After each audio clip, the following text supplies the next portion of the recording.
Hello everyone, welcome back to my new video. আশা করছি তোমরা সবাই খুব ভালো আছো, আমিও খুব ভালো আছি। আজকে হচ্ছে 9th নভেম্বর, এখন বাজে ওই সকাল 8টা মতো। কাল মানে 8 তারিখ আমরা এসেছিলাম পাপিয়ার জেঠুর বাড়িতে। তো এখন আমরা বেরিয়েছি একটু গ্রামটা ঘুরে দেখতে। জাস্ট দেখো, এটা গ্রামের পরিবেশ। অনেক দিন পর গ্রামের দিকে এলাম। আমার মামার বাড়িও গ্রামে, কিন্তু অনেক বছর যায়নি। তো আজকে সেখানে বেশ ভালোই লাগছে। তো চলো, সারাদিন কী করছি না করছি তোমাদের সাথে শেয়ার করছি, দেখতে থাকো। একটা চোরকে খুঁজে পেয়েছি সকাল সকাল হাঁটতে বেরিয়ে, একটা বন জঙ্গলের মধ্যে খুঁজে পেয়েছে। এই দেখো কি দেখে বুঝতে পারছো, এগুলো ঘেটকুল, যেটা বেটে খেতে আমাদের তো খুব ভালো লাগে। তো এখন ওই ঘেটকুল চুরি করছে। তিনখানা, এখানে 3-4খানা মতো আছে। ওর সেটাই নাকি বাড়িতে নিয়ে গিয়ে খাবে। 3-4খানার বেশি আছে। ও 3-4খানার বেশি আছে, মানে ওর একদিনের হয়ে যাবে। মানে কালকে আমরা অফিসে খেতে পাচ্ছি এটা। কালকে অফিসে বেটে নিয়ে আসবে কাঁচা, আমরা খাবো। আমার দাদুর জমিতে অনেক আছে, শুনেছি। দাদুর জমিতে আছে, এখন দাদুর জমিতে অনুসন্ধান করতে যাবে ঘেটকুল। দাদুর জমিতে অনেকটা দূর। কি অবস্থা দেখো, এই যে মেন রোড এইদিকে, তার পাশে ফাঁকা মাঠ, লোকজন যাচ্ছেন, তার পাশে একটু জঙ্গল, বাড়িঘর আছে, সেখানে বসে বসেও এখন ঘেটকুল তুলছে জঙ্গল থেকে। হাঁটাহুটি করে তো বাড়ি চলে এসেছি। এসে দেখছি আমাদের জন্য রেডি হয়ে গেছে চা আর বিস্কিট। চলো সকালের ব্রেকফাস্টটা চা বিস্কিট দিয়ে করা যাক। এই যে বসে বসে চা বিস্কিট খাচ্ছে। এখন এমনি সময় চা খায় না, আজকে এখানে এসে চা খাচ্ছেন। মানে কোথাও আসলে অ্যাডজাস্টমেন্ট। চা বিস্কুট খাওয়া কমপ্লিট করে আমি, পাপিয়া আর পাপিয়ার জেঠি বেরিয়েছি পাড়ার মধ্যে গ্রামটাকে ঘুরে দেখার জন্য। আসলে এই বেথুয়াডুয়ারিতে পাপিয়ার অনেক রিলেটিভসের বাড়ি রয়েছে, আর ও যেহেতু এখানে অনেক বছর আসেনি, তাই একবার যখন এসেছে প্রত্যেক রিলেটিভসের বাড়ি একবার করে ঘুরে দেখবে বলছিল। তাই সকাল সকাল চা বিস্কুট খেয়ে আমরা বেরিয়ে পড়েছি গ্রামটা ঘুরতে, তার সাথে প্রত্যেকটা রিলেটিভসের বাড়ি থেকে দেখা করার জন্য। তো এই হচ্ছে গ্রামের পরিবেশ। আগে যখন ছোট ছিলাম, মামার বাড়ি যেতাম, ঠাম্মাদের বাড়ি যেতাম, তখন ঠিক এইরকম মেঠো রাস্তা দিয়ে হেঁটে দৌড়ে বেড়াতাম। আজ অনেক বছর পর বলতে পারো আবার এরকম গ্রামের দিকে এলাম। ফার্স্টে আমাদের প্ল্যান হয়েছিল আমার আর পাপিয়ার অফিসের সবার সাথে মিলে যে বকখালি ঘুরতে যাব, যেহেতু 2 দিন পর পর ছুটি আছে। কিন্তু সেটা তো আর হয়নি। কিন্তু বেশ এটা পুকুরটা দেখে আমার বকখালি ভাইব আসছে। কী করে যাবো, নেই মামার থেকে কানা মামা ভালো। দেখুন পুকুরটা কি সুন্দর ঢেউ দিচ্ছে। মানে নাকি পুকুরে ঢেউ দেয় না,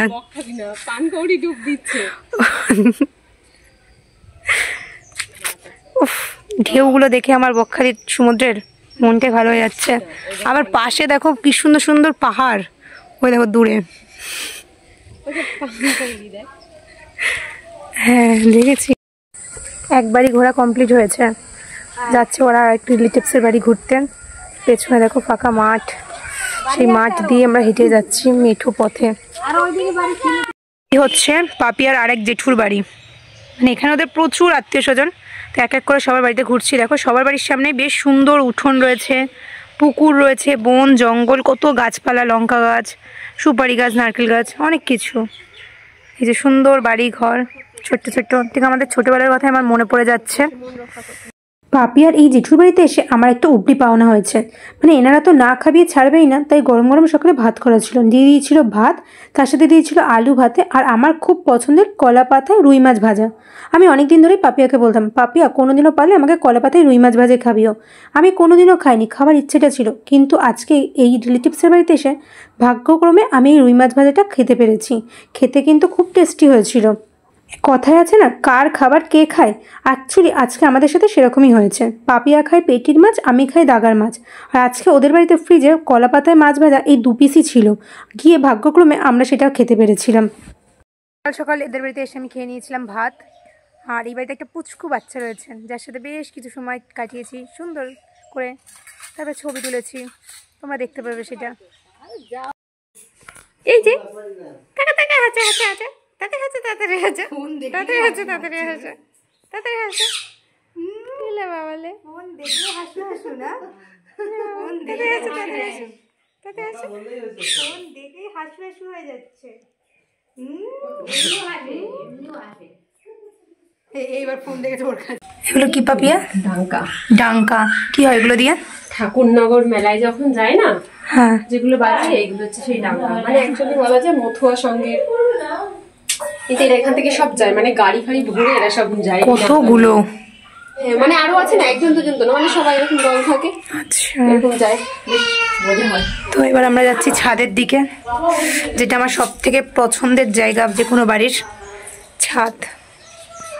জাস্ট ছাদ থেকে ভিউটা দেখো কি সুন্দর দেখতে লাগছে। ও রোদটা কি সুন্দরভাবে পড়ছে, তার সাথে এত গাছপালা। আর এই যে ফুলেন দেবী দাঁড়িয়ে ফোন ঘাটছে, আর এই যে হচ্ছে রাস্তা। ছাদেও গাছ পাচ্ছে কয়েকটা টোপের মধ্যে। আর এই যে যেখানে জ্বালানির কাঠ। এই বছর মুর্শিদাবাদ গিয়ে প্রথম আমি ঘোড়ার গাড়ি চড়েছি। আর ঘোড়ার গাড়ি চড়ার যে সুন্দর অভিজ্ঞতা সেটাও আমি তোমাদের সঙ্গে আগের ভিডিওতে শেয়ার করেছি। বেথুয়া ডৌরিতে এসেও দেখলাম ঘোড়ার গাড়ির কিন্তু প্রচলন রয়েছে, মানে যাত্রী বহনকারী হিসেবে হোক বা মাল বহনকারী হিসেবে রাস্তাঘাটে ঘোড়ার গাড়ি কিন্তু দেখাই যাচ্ছিল। অন্য মাছ হইতো তখন একটু আদা জিরা বাটা দিতাম, তারপরে তোমার ওই যে ধনে পাতা দিতাম, এটা হলুদ নুন তেল আর কিছু দিলে মশলাটা দিলে যে পেস্ট ওইটা কি দিলে? শুকনো লঙ্কা বাটা, লঙ্কা বাটা। আচ্ছা বাড়িতে পড়তে হবে, এগুলো খেতে না। যে দুপুর 12:30, আরে দেখো ছাদে এসছি আমি। ছাদে দেখো এগুলো হচ্ছে বাঁশের থেকে, মানে বাঁশেরই কিছু একটা, যেগুলোকে ভালোভাবে চেঁচে শুকাতে দেওয়া আছে।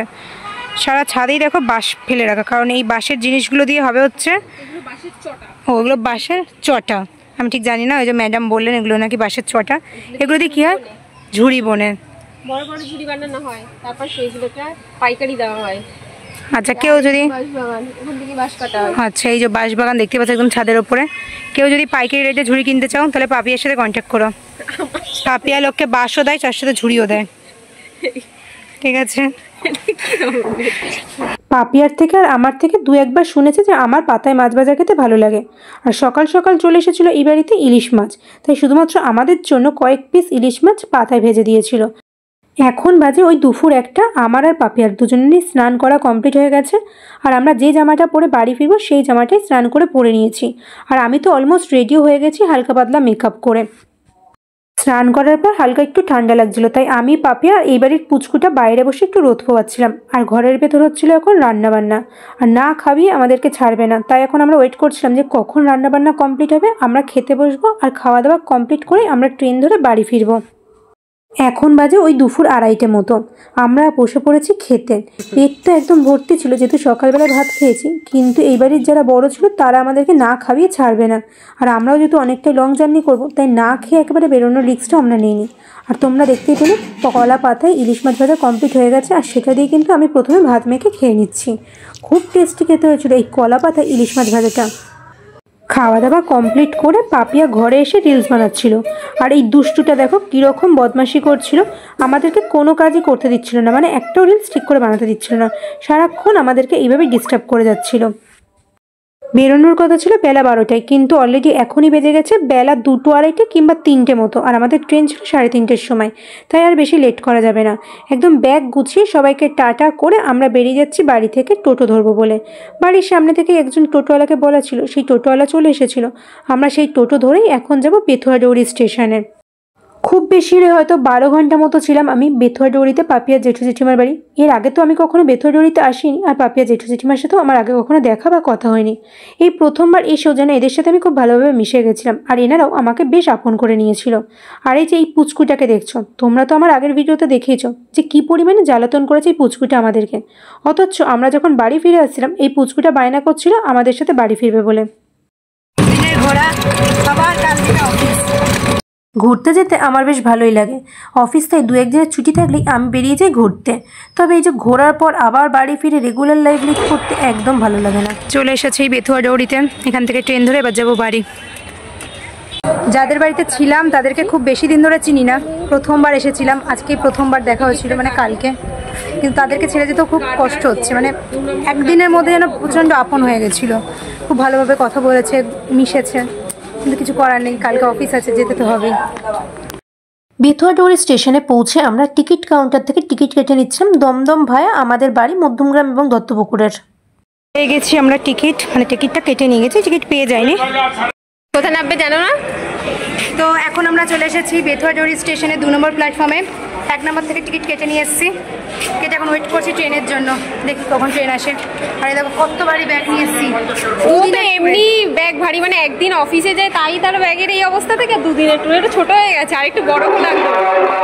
এখানে বসে বসে সেলফি তুলে যাচ্ছেন, মানে ওই কথায় আছে না কি ঢেকি স্বর্গে গেলেও ধান ভাঙবে, আর এই হচ্ছে যেখানেই যাবে সেখানে ব্লগিং করবে, সেখানে গিয়ে এরকম ফটো ভিডিও রিলস করবে এত লোকের মাঝখানেও। এই হচ্ছে আমাদের প্ল্যাটফর্মের লোক, কত ভিড় হবে দেখো। আর হয়তো তোমরা দেখতে পাচ্ছ এই যে দূরে আমাদের ট্রেন আসছে, তো এই ট্রেনে করেই আমরা যাব। চলো, আমি আর রিস্ক নিলাম না, চলে এসছে। আজকে রবিবার, তাও প্রচুর ভিড়। ট্রেনটা বেশ ভিড় হয়েছিল, কিন্তু আমরা ওঠার সঙ্গে সঙ্গে মোটামুটি একটা সিট পেয়ে গেছিলাম, সেখানে আমি আর পাপিয়া বসে পড়েছিলাম। আর পাপিয়ার বসে থাকতে থাকতেই পেয়ে গেছিলো ঘুম, তাই জন্য আমার কাঁধেও মাথা রেখে একটু ঘুমিয়েও নিচ্ছিল। আর আমার আবার রাস্তাঘাটে বেরোলে এই গাড়ি ঘোড়াতে চললে ঘুমটা ঠিক আসে না, মানে ঘুম পায় কিন্তু ঘুমটা ঠিক হয় না আমার। ট্রেনে বসে ট্রেনের ভেতর থেকে আমরা বাইরে সানসেট দেখছিলাম, মানে যখন ট্রেনে উঠেছি তখন কিন্তু প্রায় দিনের আলো ছিল, আস্তে আস্তে দেখছি দিনের আলোটা নিভে গিয়ে রাতের অন্ধকারটা নেমে আসছে। অবশেষে আমরা পৌঁছে গেছি রানাঘাট জংশন। এবার আমাদের ট্রেন থেকে নামার পালা।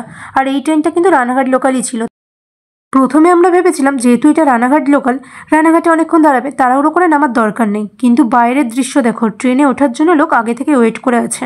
ব্রিজের সামনেটা যে কী পরিমাণে ভিড় হয়েছিল, দেখে মনে হচ্ছে কোনো পুজোর প্যান্ডেলে লোক ঠাকুর দেখতে এসছে। কোনোভাবে আমি আর পাপিয়া গলে গেলে ফাঁকা জায়গায় এসেছি। তো এখন আছি আমরা রানাঘাট জংশনে। এসেছিলাম বেথুয়া ডৌরি থেকে রানাঘাটে। এসে এত বেশি ভিড় পেয়েছি, ভীষণ ভিড়।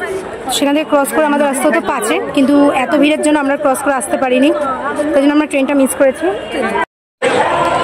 বেথুয়া ডৌরি থেকে আমরা নেমে গেছি 5:16 না 5:20 হচ্ছে রানাঘাট জংশনে। ফার্স্ট টাইম রানাঘাট জংশনে এসে ভীষণ ভালো একটা এক্সপিরিয়েন্স হলো। ট্রেন আমাদের নামিয়েছিল কোথায়? 2 নম্বরে নামালো। তারপরের ট্রেন ছিল আমাদের 5 নম্বরে, মানে রানাঘাট থেকে শিয়ালদা জংশন গ্যালোপিং। তাই আমরা 5 নম্বর খুঁজতে খুঁজতে যেদিকে গেলাম, গিয়ে দেখলাম ব্রিজ ক্রস করলাম, ভিড় ঠেলে সেখানে গিয়ে দেখলাম এটা 1 নম্বর প্ল্যাটফর্ম। তবে একজন দোকানদারকে জিজ্ঞেস করলাম, দোকানদার বলে আরও সামনের দিকে এগিয়ে যেতে, মানে একদম পেছনের দিকে স্টেশনের গেলে তখন হচ্ছে সেটা 5 নম্বর। তো আমরা ট্রেনটা যেহেতু মিস করেছি, লেট করে এসেছি বলে 1-2 মিনিটের জন্য দেখলাম চোখের সামনে দিয়ে ট্রেন চলে যাচ্ছে, তো আমরা ট্রেনটা পাবো না বলে আবার আসতে হবে আমাদের 2 নম্বরে, কারণ নেক্সট ট্রেন আমাদের 2 নম্বর প্ল্যাটফর্মে। ক্রস করে এলাম, আসার পর দেখছি এখানে ট্রেন দাঁড়িয়ে আছে, কিন্তু সেটা 4 নম্বরে। তারপর সেখান থেকে আমরা এলাম 2 নম্বরের দিকে, সেখান থেকে অনেকটা হেঁটে। পুরো গোজামিল একটা প্ল্যাটফর্ম, যারা প্রথমবার আসবে ভীষণ কনফিউজ হয়ে যাবে। জানি না কী কারণে আজকে স্টেশনটা এত ভিড় হয়েছিল। তোমরা যারা রেগুলার রানাঘাট জংশন দিয়ে যাতায়াত করো তারা কি বলতে পারবে যে রেগুলারই কি এইরকম ভিড় থাকে রানাঘাট জংশনটা? অসহ্য রকম ভিড় ঠেলে আমি আর পাপিয়া কোনো রকমভাবে উঠে পড়েছি রানাঘাট থেকে শিয়ালদাগামী একটি ট্রেনের লেডিস কামরায়। ট্রেনটা যেহেতু খুব বেশি ভিড় ছিল, তাই ট্রেনে উঠে আমরা আর বসার জায়গা পাইনি, একদম গেটের ধারে দাঁড়িয়ে এসেছি প্রায় 1.5 থেকে 2 ঘন্টা। অবশেষে ট্রেন যখন বেলগড়িয়াতে ঢোকে তখন আমরা একটু বসার জায়গা পেয়েছি। দমদম স্টেশন অনেক জার্নি করার পর লম্বা, দাঁড়িয়ে পা ব্যথা হয়ে গেছিল, লাস্টে 5 মিনিটের জন্য বসার সুযোগ পেয়েছিলাম। ভিড় দেখো স্টেশনে। এবার আমরা উঠে পড়েছি একদম আমাদের গন্তব্যের শেষ ট্রেন, দমদম টু গোবরডাঙ্গা লোকালে। পাপিয়ার হাতে বই দেখে আবার ভেবো না ও খুব মন দিয়ে পড়াশোনা করছে। আসলে পাপিয়ার পাশে যে মহিলাটি বসে আছেন উনি অরিফ্লেমের ব্যবসা করেন, তাই উনিই দিয়েছিলেন এই ম্যাগাজিনটা পাপিয়াকে দেখার জন্য, যদিও পাপিয়ার কিছু পছন্দ হয় যাতে সে অর্ডার করতে পারে। আর এইখানে দেখো আমি নিয়ে নিচ্ছি একটা জলের বোতল। আসলে আমার খুব জোর জল তেষ্টা পেয়েছিল, কিন্তু আনফর্চুনেটলি জলটা এতটাই বেশি ঠান্ডা ছিল যে আমি খেতেই পারিনি। যেমন জলটা নিয়েছিলাম সেইভাবেই জলটা রেখে দিতে হয়েছিল। ভাই খেয়ে মোটু হয়ে যাচ্ছে। তুমি কি রোগা হয়ে যাচ্ছে নাকি? না গো, আমিও দিন আবার ফুলে যাচ্ছি। শোনো না, একটু ঘটি গরম এনে দাও না আমার জন্য। ওই জন্য তাই ফোন করলাম, দেখো দুর্গানগরে ফোন। তুমি ভাবো আমার লজিকটা, আমি কিন্তু ফোন করলাম যে দুর্গানগরে ঘটি গরম হতো, দুর্গানগরে ঘটি গরম উঠেছে।